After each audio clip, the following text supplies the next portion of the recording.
அஸ்ஸலாமு அலைக்கும் வரஹ்மத்துல்லாஹி தஆலா வபரகாத்துஹு. அப்துல் அஜீஸ் வாஹிதி வந்திருக்கிறேன். அன்பு உறவுகளே, நாம இன்னைக்கு ஒரு ஹதீஸ் நூல் குறித்து நம்ம இப்ப பார்க்க இருக்கிறோம். மஆலிமு சுன்னத்தின் நபவிய்யா ஸல்லல்லாஹு அலைஹி வஸல்லம். நபி ஸல்லல்லாஹு அலைஹி வஸல்லம் அவர்களுடைய ஹதீஸ்களை ஒன்று திரட்டி ஒரு நூல். எத்தனை நூல்கள் இருக்குது அப்படின்னாக்கா இதுல கிட்டத்தட்ட 14 நூல்கள் இருக்குது. முஅத்தா இப்னு மாலிக், முஸ்னத் அஹ்மது, சஹீஹுல் புகாரி, சஹீஹுல் முஸ்லிம், சுனன் அபு தாவூத், ஜாமிஉ திர்மிதி, சுனன் நஸஈ, சுனன் இப்னு மாஜா, சுனன் தாரமி, சுனனுல் குப்ரா பைஹகி, சஹீஹ் இப்னு ஹுஸைமா, சஹீஹ் இப்னு ஹிப்பான், முஸ்ததரக் ஹாக்கிம், அல் அஹாதீஸுல் முக்தாரா இமாம் அல் மக்தசி ரஹ்மத்துல்லாஹி அலைஹி போன்றவருடைய 14 நூல்களுடைய தொகுப்பாக இந்த நூல் இருக்குது. இந்த நூல் குறித்து உண்டான சில மதிப்பீடுகளை நம்ம பார்க்கிறதுக்கு முன்னால இந்த நூலை வெளியிட்டது அப்துல்லாஹ் பப்ளிகேஷன் மயிலாடுதுறையிலிருந்து வெளியிட்டு இருக்கிறாங்க. ரொம்ப ஒரு அற்புதமான, ஒரு சீரிய, சிறப்பான, அவசியமான, அத்தியாவசியமான, தேவையான ஒரு தொகுப்பாக நான் இந்த நூலை பார்க்குறேன். இந்த நூல் யார் எழுதுனது அப்படின்னாக்கா சாலிஹ் இப்னு அஹ்மது அஷாமி அவங்க எழுதியிருக்கிறாங்க. எழுதியிருக்கிறதுல அவங்க தொகுத்திருக்கிறாங்க. இந்த நூலை 1934 பிறந்து திமிஷ்க், அதாவது டமாஸ்கஸ்ல பிறந்து தற்போது மெக்காவினுடைய ரியாதுல அவங்க வாழ்ந்துகிட்டு இருக்கிறாங்க. மிகச்சிறந்த ஒரு கல்வியாளர். 10க்கும் மேற்பட்ட நூல்களையும் 8க்கும் மேற்பட்ட நூல்களையும் மீளாய்வு செஞ்சு வெளியிட்டிருக்கிறாங்க. ஓகேவா? இந்த நூலை தமிழாக்கம் பண்ணியிருக்கிறது யார் அப்படின்னாக்கா பன்மொழி வித்தகர் அப்துல் ஹாதி பாக்கவி ஹசரத் அவங்க இந்த நூலை தமிழாக்கம் பண்ணியிருக்கிறாங்க. இந்த நூலை பதிப்பாளர்கள் அப்படின்னு பார்த்தா முகமது ஃபாசில் அப்படிங்கிறவங்க மயிலாடுதுறையை சார்ந்தவங்க வெளியிட்டிருக்கிறாங்க. ரொம்ப ஒரு நல்ல முயற்சி. தன்னுடைய தந்தையினுடைய பெயர்ல ஒரு ட்ரஸ்ட்டை ஆரம்பிச்சு மிகச்சிறந்த முறையில ஒரு மக்களுக்கு ஏதாவது ஒரு வகையில நல்லது செய்யணும் அப்படிங்கிறதுக்காக இந்த நூலை வெளியிட்டு இருக்கிறாங்க. அல்ஹம்துலில்லாஹ். இந்த நூல் இந்த 14 நூல்கள் சொன்னேன் இல்லையா ஆரம்பத்துல, அதுல சுமார் 1,14,194 ஹதீஸ்கள் இருக்குது. அந்த ஹதீஸ்களை அந்த 14 நூல்கள்ல இருந்தும் அறிவிப்பாளர்கள், அதிகமான அறிவிப்பாளர்கள் இருப்பாங்க. அடுத்ததாக அதிகமான தொடர்புகள் இருக்கும், தொடர் வழி இருக்குல்ல, சனது இஸ்னாதுன்னு சொல்லுவாங்க, அந்த வழி.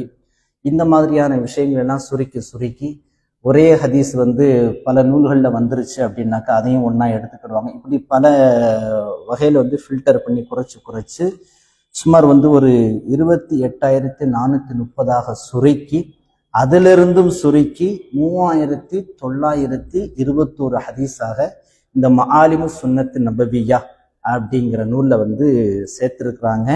நம்முடைய சாலிஹ் இப்னு அஹ்மது ஷாமி அப்படிங்கிற ஒரு ஹதரத் அவங்க மிகச்சிறந்த ஷேகாக இருக்கிறாங்க. ஹன்பலி மதுஹபை சார்ந்தவங்க இவங்க. இதை தமிழாக்கம் பண்ணியிருக்கிறவங்க தான் நம்ம அப்துல் ஹாதி பாக்கவி அவங்க. இந்த நூலுக்கு ஒரு 3-4 பேர் அணிந்துரை, அடுத்ததாக ஆய்வுரை அப்படியெல்லாம் கொடுத்துருக்குறாங்க. மிகச்சிறந்த அணிந்துரையாகலாம் நான் இதை பார்க்கிறேன். அல்ஹம்துலில்லாஹ், ரொம்ப சந்தோஷம். யாரு? புகாரி ஆலிம் அரபு கல்லூரியினுடைய முதல்வர் சையது மசூது ஜமாலி ஹதரத் அவங்க. அடுத்ததாக தமிழ்நாடு மாநில ஜமாத்துல் உலமா சபையினுடைய துணை செயலாளர் இலியாஸ் ரியாஜி ஹசரத் அவங்க. அடுத்ததாக பேராசிரியர் டாக்டர் சேமோமு முகமது அலி, பொதுச் செயலாளர் தமிழ்நாடு முஸ்லிம் தொண்டு இயக்கம், தலைவர் இஸ்லாமிய இலக்கிய கழகத்தில் கொடுத்துருக்காங்க. அடுத்ததாக முனைவர் அப்துல் ரஸாக், இவர்கள் புதுக்கல்லூரி சென்னை, அதில் தமிழ் துறையில தலைவராக இருக்கிறாங்க அவங்க. இப்படியெல்லாம் கொடுத்துருக்குறாங்க. அடுத்ததாக மூல நூலாசிரியருடைய வாழ்க்கை குறிப்பு பற்றி நல்லா சொல்லியிருக்கிறாங்க. மூல நூலாசிரியருடைய முன்னுரை இருக்குது, மிக முக்கியமான ஒரு உரையாக. அந்த முன்னுரையை நான் பார்க்குறேன். அந்த முன்னுரையில் சொல்லி இருக்கக்கூடிய செய்திகள் ரொம்ப முக்கியமான விஷயங்களாக நான் இதை வந்து பார்க்கிறேன். அந்த மூல நூலாசிரியனுடைய முன்னுரை இருக்குல்ல, அதுல அவங்க சொல்லக்கூடிய முதல் செய்தியாக நான் சொல்லக்கூடியது, இந்த நூலின் நோக்கம், இந்த நூலை நான் ஏன் தொகுத்தேன் அப்படிங்கிறதுக்கு உண்டான ஒரு வாசகத்தை சொல்றாங்க பாருங்க. இந்த நூலை தொகுத்ததற்கான நோக்கம் என்னவெனில், ஒவ்வொரு முஸ்லிமும் தாம் விரும்புகின்ற எந்த துறையாக இருந்தாலும், அது உலகியல் சார்ந்ததாகவோ மார்க்கம் சார்ந்ததாகவோ இருந்தாலும், அவர் அது சார்ந்த ஹதீஸை தெரிந்து கொள்ள வேண்டும். அதற்காக விளக்கி கூறப்பெற்றுள்ள ஹதீஸை நோக்கி அவரை மடைமாற்ற வேண்டும் என்பதை இதனுடைய மிக முக்கியமான நோக்கமாக பார்த்துட்டு, இது எப்படிப்பட்ட முறைகள்லாம் எடுத்திருக்கிறேன் அப்படிங்கிறன்னா ரொம்ப அழகாக வந்து இதுல வந்து சுட்டி காட்டியிருக்கிறாங்க. இதுல வந்து நான் ஏன் இவ்வளவு சுருக்கியிருக்கேன் அப்படிங்கிறதுக்கு உண்டான நிறைய காரணிகளையும் இதுல வந்து சுட்டி காட்டியிருக்கிறாங்க. அதற்கு அடுத்ததாக இவங்க வந்து சில ஹதீஸ்களை, பல்வேறு ஹதீஸ்களை வந்து இந்த நூல்ல வந்து சுட்டி காட்டுறாங்க. இதெல்லாம் வந்து ரொம்ப அற்புதமான ஒரு முயற்சி. அத்தோடு மட்டுமில்லாமல் இந்த முதல் பாகத்துல சுமார் ஒரு 523 ஹதீஸ்கள் வந்து இதுல வந்து தமிழாக்கம் செய்யப்பட்டிருக்குது. நான் ரொம்ப ஆச்சரியமான விஷயம், இந்த 3921 ஹதீஸ் இருக்குது இல்லையா, ஹதீஸ்கள் இருக்குது இல்லையா, இதுல பெரும்பகுதி சுமார் 55% ஹதீஸ்கள் புகாரி முஸ்லிமிலிருந்து எடுத்திருக்கிறாங்க. மீதி 45% தான் ஏனைய 12 நூல்கள்ல இருந்தும் எடுத்திருக்கிறதா சுட்டி காட்டுறாங்க. எல்லாமே சஹீஹான ஹதீஸ்கள் அப்படிங்கிறத சுட்டி காட்டியிருக்கிறாங்க. ஒரு 30 அல்லது 33 ஹதீஸ்கள் மட்டும் தஈஃப், அதாவது பலகீனம் அப்படிங்கிற வகையை சார்ந்தது அப்படின்னு சொல்றாங்க.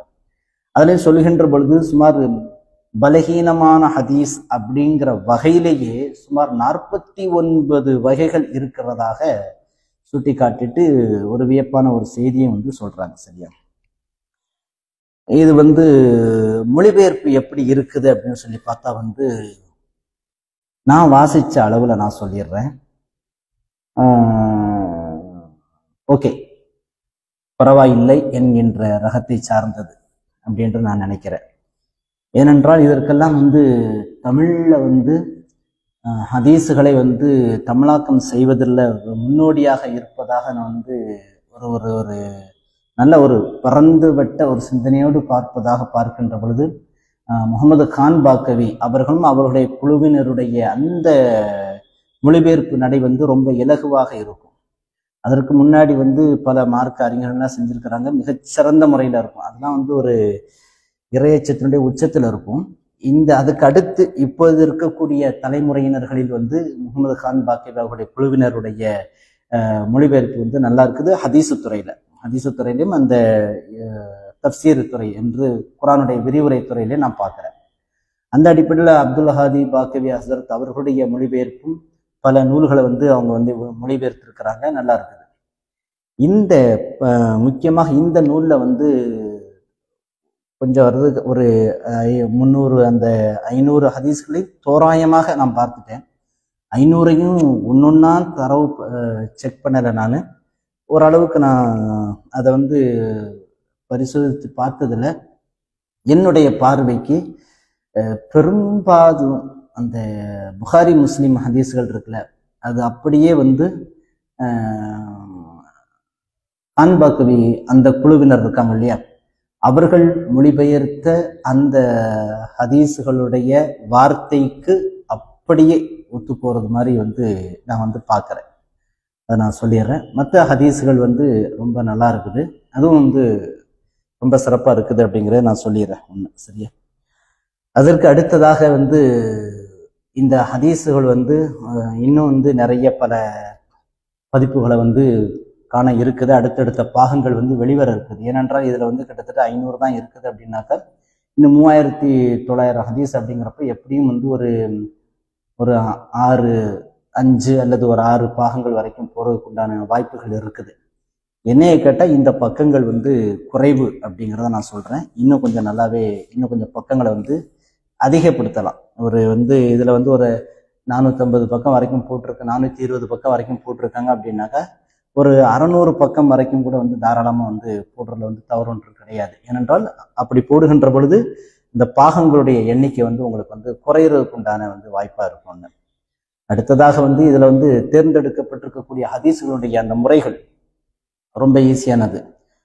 மிஷ்காத்துன்னு சொல்லிட்டு வந்து மதரசாவில் வந்து ஆரம்ப பாடத்தில் வந்து ஓதி கொடுப்பாங்க.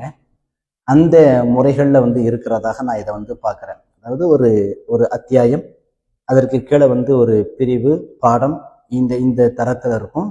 அந்த பிரிவுகள் கீழே வந்து முதல் தர ஹதீஸ்கள் சஹீஹ் என்று சொல்லக்கூடிய புகாரி முஸ்லிமிலிருந்து வரக்கூடிய ஹதீஸ்களை வந்து போடுவாங்க. அதற்கு அடுத்த தரத்தில் இருக்கக்கூடிய ஹதீஸ் நூல்கள்ல இருந்து போடுவாங்க. அதற்கு அடுத்த தரத்தில் இருக்கக்கூடிய ஹதீஸ் நூல்ல இருந்து போடுவாங்க.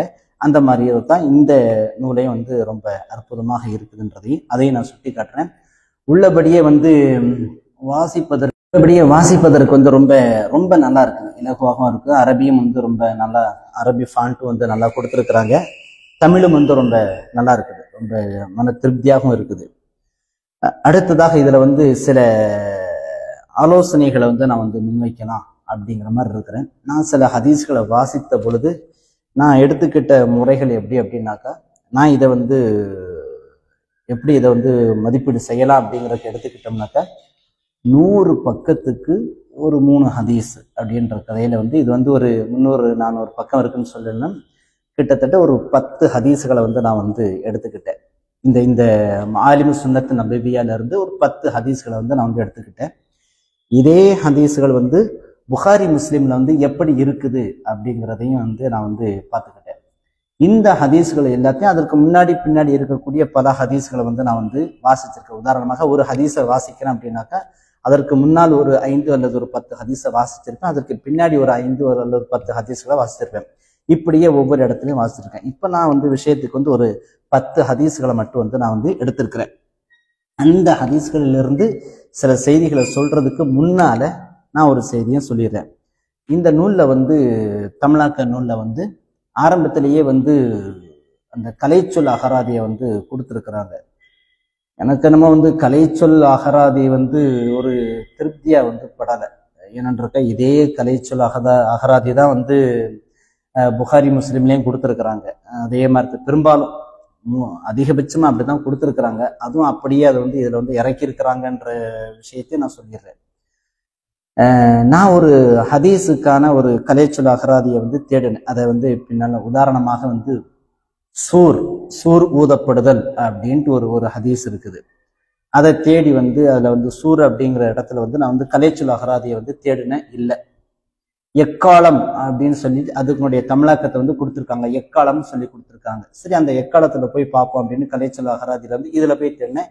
இதுலையும் இல்லை. அதாவது மாலிமு சுன்னத்து நபியாலையும் இல்லை, புகாரிலையும் இல்லை, முஸ்லீம் ஷரீஃப்லையும் இல்லை. நான் பார்த்த எடிஷன் வந்து 2000 ஒருவேளை இப்போ புது எடிஷன்ல எதுவும் போட்டிருக்காங்களா என்னன்னு தெரியல. என்கிட்ட கடைசியா இருக்கக்கூடிய எடிஷன் வந்து 2011 இருக்கக்கூடிய எடிஷன் முஸ்லிம் ஷரீஃப். அதுக்கு பின்னாடி எதுவும் போட்டிருக்காங்களான்றது தெரியல. நம்ம இப்ப பார்த்து கொண்டிருக்கக்கூடிய மாலிமு சுன்னத்து நபவியா வந்து 2023 வருஷத்தினுடைய பதிப்பை வந்து நான் வந்து பார்த்துக்கிட்டு இருக்கேன். ஸோ வந்து அந்த கலைச்சொல் அகராதியில வந்து நான் எப்படி நினைக்கிறேன் அப்படின்னாக்கா, எப்படி கொடுக்கணும் அப்படின்னாக்கா, உள்ள வந்து ஹதீஸுகள் வந்து பாட வாரியாக அல்லது அத்தியாயம் வாரியாக இருக்கக்கூடிய சில முக்கியமான செய்திகளுக்கு எடுத்து கொடுக்கணும். அல்லது வந்து அல்பாபெட் வகை இருக்குல்ல, அந்த ஆனா வகை அகர வரிசை எப்படி இருக்குல்ல, அப்படி இருந்தாலும் அதையும் தாராளமாக எடுத்து கொடுத்துக்கலாம். அல்லது நான் நினைக்கிறேன் வந்து இந்த பாட வாரியாக அத்தியாயம் வாரியாக கொடுக்குறாங்க இல்லையா, அந்த அத்தியாயம் வாரியாக முக்கியமான சில செய்திகளை வந்து இதுல வந்து நம்ம கலைச்சொல் அகராதியில கொடுத்துட்டோம் அப்படின்னாக்கா அது ரொம்ப நல்லா இருக்கும். நம்ம வந்து ஆரம்பத்தில் அதையும் சொல்லிடலாம், கலைச்சொல் அகராதியை வந்து நாங்கள் வந்து இந்த முறையில வந்து நாங்கள் வந்து பயன்படுத்தி இருக்கிறோம் அப்படின்ற போது வந்து ரொம்ப பார்க்கிறவங்களுக்கு வந்து ரொம்ப இலகுவாக இருக்கும் அப்படிங்கிற ஒரு செய்தியை வந்து நான் சொல்லிடுறேன். அடுத்து விஷயத்துக்குள்ள வர்றேன். இதுல இப்போ அந்த ஹதீஸுகள்லாம் நான் வந்து பார்த்தேன் இல்லையா, இதுல வந்து பார்த்தது வந்து புகாரி முஸ்லீம்ல மட்டும்தான் பார்த்தேன். பெரும்பாலும் ஓரளவுக்கு அந்த இதற்கு முந்தைய அந்த கான்பாக்கவி ஹசரத் அவருடைய அந்த குழுவினர் மொழிபெயர்த்திருக்கிறார்களா, அதை ஒத்துதான் வந்து அந்த இது ஃபுல்லாமே வந்து இருக்குது. அடுத்ததாக வந்து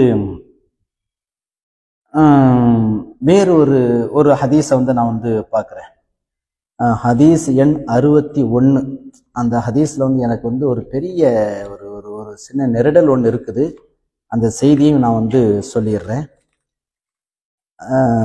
ஹதீஸ் எண் 61 வந்து பக்கம் வந்து 41, ஹதீஸ் எண் 61. தல்ஹத் இப்னு உபைதுல்லா ரலியல்லாஹு அன்ஹு அவங்க அறிவிக்கக்கூடிய ஒரு செய்தியை வந்து ஹதீஸை வந்து புகாரியில 46வது ஹதீஸாகவும் முஸ்லீம்ல வந்து 22வது ஹதீஸாகவும் வந்து பதிவு பண்ணியிருக்கிறாங்க. நான் ரஹ்மத் ட்ரஸ்ட்ல இருக்கக்கூடிய ஹதீஸ்ல பார்க்கும்போது முஸ்லீம் ஷரீஃப்ல வந்து 8வது ஹதீஸா இருக்குன்னு நினைக்கிறேன். புகாரி வந்து கரெக்டா இருந்துச்சு. சரியா? அதுல ஒரு ஒரு செய்தி, நபி ஸல்லல்லாஹு அலைஹி வஸல்லம் அவங்கள்ட்ட வந்து இஸ்லாத்தை பத்தி தெரிந்து கொள்வதற்காக ஒருத்தர் வந்து வர்றாரு. இஸ்லாம்னா என்னன்னு கேட்கும்போது வந்து வணக்கத்திற்குரிய அல்லாஹ்வை தவிர வேறு யாரும் இல்லைன்னு சொல்வது, தொழுறது, ஜக்காத் வைப்பது, நோன்பு நோற்பது இப்படிங்கிறது ஒரு 5 விஷயத்தை வந்து சொல்லுவாங்க. சொல்லிட்டு வந்து அந்த மனுஷர் வந்து கடைசியா சொல்லக்கூடிய ஒரு வாசகம் என்னன்னாக்கா, அல்லாஹ்வின் மீது ஆணையாக நான் இதை விட கூட்டவும் மாட்டேன் குறைக்கவும் மாட்டேன் அப்படின்னு சொல்லிட்டு அவர் வந்து போயிடுவார். சரியா? அப்ப இதுல இருந்து உங்களுக்கு என்ன விளங்குது? எனக்கு என்ன விளங்குது அப்படின்னாக்கா, இதை விட கூட்டவும் மாட்டேன் குறைக்கவும் மாட்டேன் அப்படின்னு அவர் சொல்றாருனாக்கா, இந்த காரியங்களை விட கூட்டவும் மாட்டேன் குறைக்கவும் மாட்டேன், நான் இதை வந்து ரெகுலரா செஞ்சுக்கிட்டே இருப்பேன் அப்படின்னு சொல்லி சொல்றாரு. அதுக்குதான் நபி ஸல்லல்லாஹு அலைஹி வஸல்லம் அல்லாஹ்வின் தூதர் ஸல்லல்லாஹு அலைஹி வஸல்லம் சொல்றாங்க. அதுல இருக்கக்கூடிய வாசகம், கால ரசூலுல்லாஹி ஸல்லல்லாஹு அலைஹி வஸல்லம் அஃப்லஹ இன் ஸதக, அவர் உண்மையாகவே இதை கூறியிருந்தால் அவர் வெற்றி அடைந்து விட்டார் அப்படின்றது அதுக்குண்டான வாசகத்தை வந்து இந்த மாலிமு சுன்னத்து நபியாவில் விளக்கமாக அந்த அதுக்குண்டான தமிழ் அர்த்தமாக வந்து எழுதியிருக்கிறாங்க. அதாவது அவர் உண்மையாகவே இதை கூறியிருந்தால், மேல வந்து ரசூல் ஸல்லல்லாஹு அலைஹி வஸல்லம் வந்து சொல்லிட்டாங்க, இதை விட கூட மாட்டேன் குறைக்க மாட்டேன்னு அவர் சொல்லிட்டு போறாரு. அப்படின்னாக்கா என்ன அர்த்தம் அப்படின்னாக்கா, இதுல வந்து இந்த கான்பாக்கவி குழுவினர்கள் இருக்காங்க இல்லையா, அவங்க எவ்வளவு அழகான ஒரு வார்த்தையை வந்து சொல்றாங்க பாருங்க. இவர் கூறியதில் உண்மையாளராக இருந்தால், ஓகேவா, இவர் உண்மையாகவே இதை கூறியிருந்தால் என்பதற்கும், இவர் கூறியதில் உண்மையாளராக இருந்தால், அதாவது சொல்ல வந்து உறுதிப்படுத்தல, இங்க செயலைத்தான் உறுதிப்படுத்தணும். அதாவது நான் இதை வந்து இந்த காரியத்தை வந்து சத்தியமா செய்வேன், இதை விட அதிகமா செய்ய மாட்டேன், இதை குறைச்சும் செய்ய மாட்டேன், இதை காரியமா செய்வேன், செய்யக்கூடிய அந்த செயலைத்தான் வந்து அல்லாஹ்வின் தூதர் ஸல்லல்லாஹு அலைஹி வஸல்லம் அவர்கள் இவர் இதில் உண்மையாளராக இருந்தால் வெற்றி அடைஞ்சிருவான்னு சொல்றாங்க. ஆனா இந்த ஹதீஸ்ல வந்து ஹசரத் அப்துல் ஹாதி ஹசரத் அவங்க எப்படி தமிழாக்கம் பண்ணியிருக்காங்கன்னா, சொல்லில் தான் உறுதியானவராக இருந்தால் சொர்க்கத்துக்கு போயிடுவாரு, சரி வெற்றி அடைஞ்சிருவாரு அப்படின்னு சொல்லி சொல்றாங்க. அது வந்து வரக்கூடிய காலகட்டங்கள்ல வந்து திருத்துறதுக்குண்டான ஒரு வாய்ப்பாக இருக்கும் அப்படிங்கிறது நான் வந்து பார்க்குறேன். சரியா? அடுத்து ஹதீஸ் எண் 136, அதையே நான் ஒரு லைட்டா வந்து நான் வந்து பார்த்துடுறேன். ஆமர் இப்னு ஷராஹில் அஷ்-ஷஅபி ரஹ்மத்துல்லாஹி அலைஹி அவங்க அறிவிக்கக்கூடிய ஒரு ஹதீஸ், தஜ்ஜாலின் உளவாளி ஜஸ்ஸாசா பற்றி உண்டான ஒரு குறிப்பு வந்து அதுல வந்து ஹதீஸ் வந்து வருது. 136வது ஹதீஸ், ஒரு நீண்ட நெடிய ஹதீஸ், 84வது பக்கத்துல இருக்கக்கூடிய ஹதீஸ். இது வந்து முஸ்லிம் ஷரீஃப்ல பதிவு செய்யப்படுகின்றது. 5638வது ஹதீஸாக அந்த ரஹ்மத் அறக்கட்டளையினுடைய 4வது பாகத்துல வந்து பதிவு செய்யறாங்க. அதுலதான் அந்த ஹதீஸ் வந்து இருக்கு. நான் அந்த தமிழை தான் நான் ஒப்பீடு செய்யறேன், அரபி அல்ல, அதையும் நீங்க வந்து பார்த்துக்கணும். சரியா? அதுல பாத்தீங்கன்னாக்கா கிட்டத்தட்ட ஒரு 4-5 செய்திகள், ஜஸ்ஸாசா, அடுத்ததா பைசான் அப்படிங்கிற ஒரு ஊர் பற்றி உண்டான செய்தி, அப்புறம் வந்து ஜுகர் அப்படிங்கிற ஒண்ணு, அப்புறம் தமீமுத்தாரி ரலியல்லாஹு தஆலா அன்ஹு, இந்த இவர்கள் பற்றி உண்டான குறிப்புகள்லாம் வந்து அடிக்குறிப்புகள்லாம் அந்த ஹதீஸ்களுக்கு வந்து கீழாக வந்து நிறைய வந்து காண கிடைக்கின்றது. ஆனால் இந்த மாலிமு சுன்னத்து நபவியால வந்து அடிக்குறிப்பு அப்படிங்கிறது வந்து எந்த இடத்துலையுமே வந்து இல்லை. உதாரணத்துக்கு வந்து ஓரக்குறிப்புகள்னு சொல்லிட்டு ஹாஷியான்னு சொல்லுவாங்க. அது வந்து நம்ம சாலிஹ் அஹ்மது ஷாமி, சாலிஹ் இப்னு அஹ்மது ஷாமி ஹசரத் உஸ்தாத் அவர்களுடைய அந்த மாலிமு சுன்னத்து நபிய மூல நூல்ல வந்து ஹாஷியாக்கள் இருக்குதா என்னன்றது எனக்கு தெரியல. ஆனா வாசிச்ச மாதிரி ஞாபகம், அடிக்குறிப்புகள் நான் கொடுத்துருக்கேன்னு சொன்ன மாதிரி எனக்கு ஞாபகம், ஆனா எனக்கு இல்லை. அதனால இதை வந்து தமிழுக்கு கொடுக்கின்ற பொழுது கண்டிப்பான முறையில வந்து அடிக்குறிப்புகள் வந்து எவ்வளவுக்கு எவ்வளவு அதிகமாக கொடுக்க முடியுமோ அவ்வளவுக்கு அவ்வளவு அதிகமாகவும் சுருக்கமாகவும் கொடுக்கணும். ரொம்ப முக்கியமா அதை பார்க்க. உதாரணமாக பைசான் அப்படிங்கிற ஒரு இடத்தை பத்தி சொல்லும்போது பலஸ்தீன்ல இருக்கக்கூடிய ஒரு இடம் அப்படின்ற மாதிரியோ, இந்த சஹாபியை பத்தியோ, சுகர் அப்படிங்கிற ஒரு விஷயத்தை பத்தி அப்படி வந்து அடிக்குறிப்பாக வந்து முஸ்லிம் ஷரீஃப்லேயோ அந்த புகாரி ஷரீஃப்லேயோ வந்து அந்த செய்தி வந்து காண கிடைக்கின்றது. இதுல வந்து அது இல்லை, அது வந்து உள்ளபடியே வந்து ஒரு ஏமாற்றமாகத்தான் இருந்துச்சு. வெறுமனே அரபி அதற்குண்டான தமிழாக்கத்தையும் வந்து பார்க்கறது அப்படிங்கிறது வந்து ஒரு பெரிய அளவுல வந்து திருப்தி இருக்காது. வாசிக்கக்கூடிய ஆலிம் பெருமக்கள் கூடுதலாக மக்களுக்கு ஏதாச்சும் செய்தி சொல்லணுன்றதை தான் வந்து நினைப்பாங்க. அப்படிப்பட்ட அடிக்குறிப்புகளை வந்து கண்டிப்பாக வரக்கூடிய பதிப்புகள்ல வந்து இருக்கணுங்கிறத நான் ரொம்ப வலியுறுத்தி வந்து ஒரு வேண்டுகோளாக நான் அதை வைக்கிறேன் அப்படிங்கிறத நான் சொல்றேன். அதே மாதிரி ஹதீஸ் வந்து சொன்னேன் இல்லையா, 156வது ஹதீஸ், அதையும் ஒரு லேசா வந்து சுட்டி காட்டிடுறேன். சூர் குறித்து கூறுதலும் 2 ஊதலுக்கு இடையே உள்ளதும் அப்படிங்கிற மாதிரி உண்டான ஒரு ஹதீஸ். அபூ சாலிஹ் தக்வான் அஸ்ஸம்மான் ரஹ்மத்துல்லாஹி அலைஹி அவங்க வந்து அறிவிக்கிறாங்க. 156வது ஹதீஸ். இதுல ஒரு நல்ல செய்தி சொல்லியிருக்கிறாங்க. உலக முடிவு நாளில் அனைத்தையும் அழிப்பதற்காகவும் பின்னர் அனைவரையும் எழுப்புவதற்காகவும் ஊதப்படும் 2 எக்காலத்திற்கும் அதான் சூருக்கும் இடைப்பட்ட காலம் 40 என்று அல்லாஹ்வின் தூதர் ஸல்லல்லாஹு அலைஹி வஸல்லம் சொன்னதாக வந்து இந்த ஹதீஸ் வந்து ரொம்ப அற்புதமா ஆரம்பிக்குது. இதே ஹதீஸ் வந்து முஸ்லிம் ஷரீஃப்ல வந்து இருக்குது. முஸ்லிம் ஷரீஃப்ல பார்க்கின்ற பொழுது 4731, 5635, 5660 இந்த மாதிரியான அந்த இத்தனை ஹதீஸ்களையும் வந்து சூரு எக்காலம் குறித்து வந்து முஸ்லிம் ஷரீஃப்ல வருது. அதுல வந்து சூர்னா என்ன, எக்காலம்னா என்ன அப்படிங்கிற குறிப்பு வந்து கிடையாது. ஆனால் புகாரி ஷரீஃப்ல வந்து 4813வது ஹதீஸ்ல வந்து புகாரி ஷரீஃப்ல வந்து அடிக்குறிப்புல வந்து எக்காலம்னா என்ன, சூர்னா என்னங்கிறத போட்டிருக்காங்க. இதுல வந்து இந்த மாலிமு சுன்னத் நபியில வந்து ஹாதிபாக் ஹசரத் அவங்க ரொம்ப தெளிவாகவே வந்து ஹதீஸ் ஆரம்பிக்கு முன்னாடியே அந்த அடைப்பு குறிக்குள்ளாகவே இந்த விஷயத்த சூர்னா என்ன, எக்காலம்னா என்ன அப்படி சொல்லிட்டு தான் அந்த ஹதீஸ் ஆரம்பிக்கிறாங்க. அப்படிங்கிறது வந்து வாசிக்கிறதுக்கு வந்து ரொம்ப வந்து நல்லா இருக்கு, ரொம்ப அற்புதமா இருக்கு அந்த செய்தி என்று அதை நான் வந்து ஒரு பாராட்டா முன் வச்சுக்கிறேன். அடுத்ததாக வந்து ஒரு சின்ன குறைகள் அதையும் வந்து அடுத்ததாக சொல்றேன். இப்படி நிறைய ஹதீஸுகள் வந்து ஒரே மாதிரியான ஒரு சூழ்நிலையில இருக்க ரொம்ப நல்லாவும் இருக்குது. ஓகே, ஹேர் அல்ஹம்துலில்லாஹ். அடுத்து இதுல இருக்கக்கூடிய சில செய்திகளை வந்து சொல்லிடுறேன்.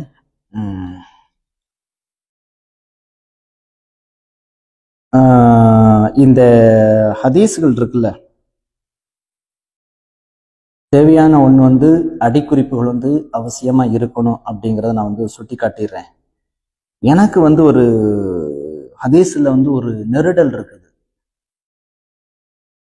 ஹதீஸுகள் எல்லாமே அது யார் யார் எப்பப்போ அப்படிங்கிறது வந்து ஹிஜ்ரி 1வது நூற்றாண்டு, அதாவது கிபி 8 அந்த வாக்கிலேயே அல்லாஹ்வின் தூதர் ஸல்லல்லாஹு அலைஹி வஸல்லம் அவளுக்கு பின்னாலே இருந்தே அடுத்த ஒரு 100 வருஷத்துக்குள்ளாரையே வந்து ஹதீஸு கலை வல்லுநர்கள்லாம் தோன்றிட்டாங்க.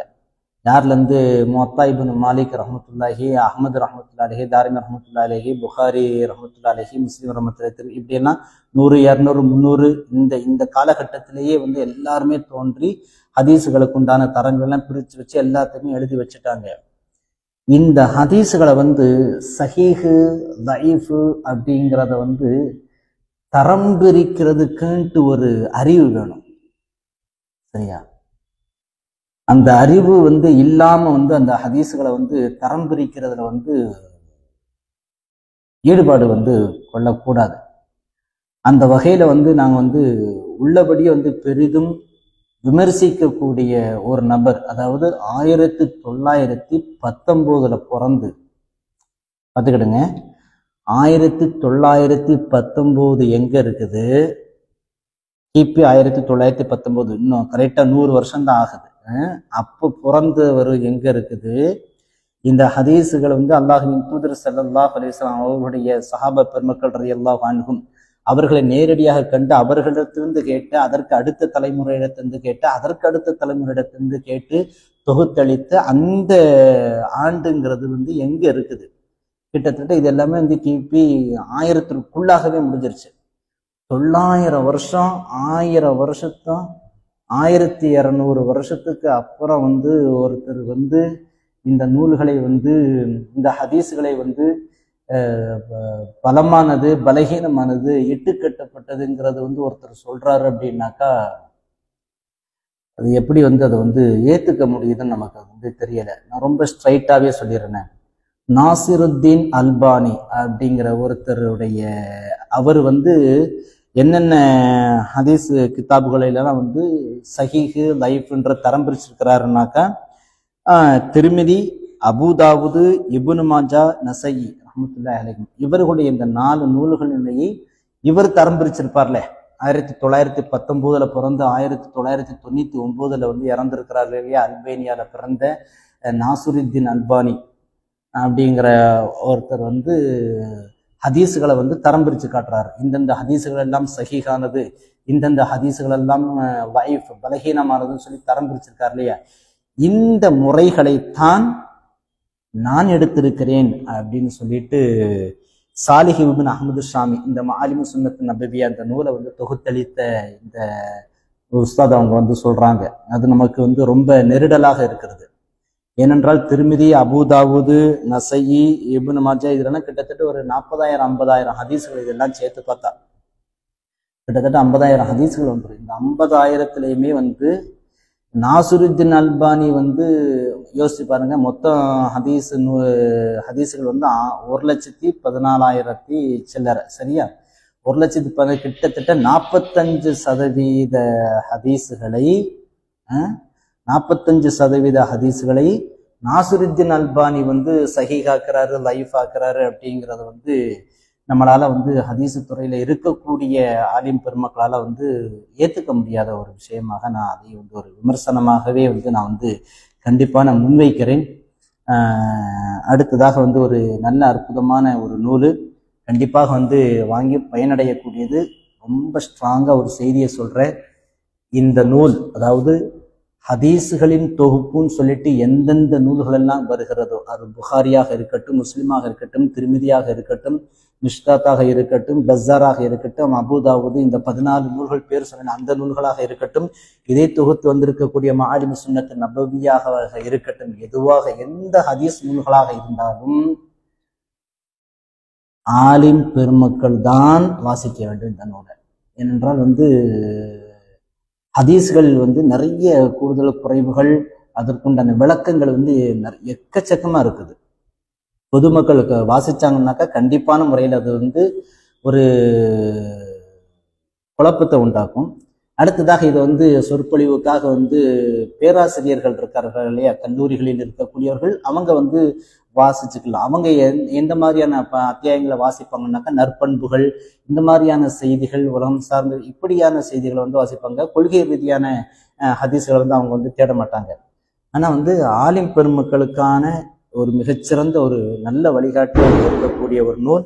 2வது பாகம் வந்து சீக்கிரம் வெளியே வர இருக்குன்னு சொல்றாங்க. அதில் வந்து நாம் மேலே குறிப்பிட்டிருக்கக்கூடிய அந்த சொன்ன ஆலோசனைகள் எல்லாம் அது நிவர்த்தி செய்யப்பட்டால் ஒரு மிகச்சிறந்த ஒரு நூலாக, நல்ல நூலாக வெளிவரும் என்பதில் எந்த விதமான மாற்று கருத்தும் இல்லை. இந்த நூலை பதிப்பித்து வெளியிடக்கூடிய முகமது ஃபாசி அவங்க வந்து ரொம்ப ஒரு ஒரு ஒரு சிறிய வயசுன்னு கேள்விப்பட்டேன்.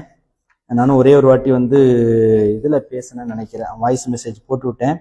ரொம்ப ஒரு ஒரு நல்ல ஒரு துடிப்போடு இருக்கக்கூடியவராக இருக்கிறதாக நான் பார்க்க. முகமது ஃபாசில் அப்படிங்க அவங்க தான், அவங்க பேரு ஃபாசில்.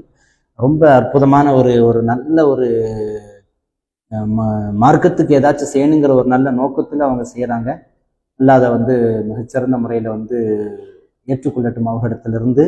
அப்துல் ஹாதி பாக்கவி ஹசரத் அவர்களிடத்திலிருந்து அல்லாஹ்வுடைய செயல்பாடு ஏற்றுக்கொள்ளட்டும். அதிலும் குறிப்பாக மிக முக்கியமாக சாலிஹ் இப்னு அஹ்மது ஷாமி உஸ்தாது வந்து மிகச்சிறந்த ஒரு பெரிய பணி. 1,15,000 ஹதீஸ்கள்ல இருந்து ஒரு 4,000த்துக்குள்ள உண்டான ஒரு ஹதீஸை வந்து சுருக்கி கொடுக்குறாங்கன்னாக்கா வந்து உள்ளபடியே வந்து ஒரு வரப்பிரசாதம். அதெல்லாம் அது அள்ள அள்ள எடுக்கக்கூடிய ஒரே ஒரு ஹதீஸை நான் உங்களுக்கு சொல்றேன் பாருங்களேன். அசந்து போயிட்டேன் நான் அந்த ஒரு ஹதீஸ்ல இருந்து. அது வந்து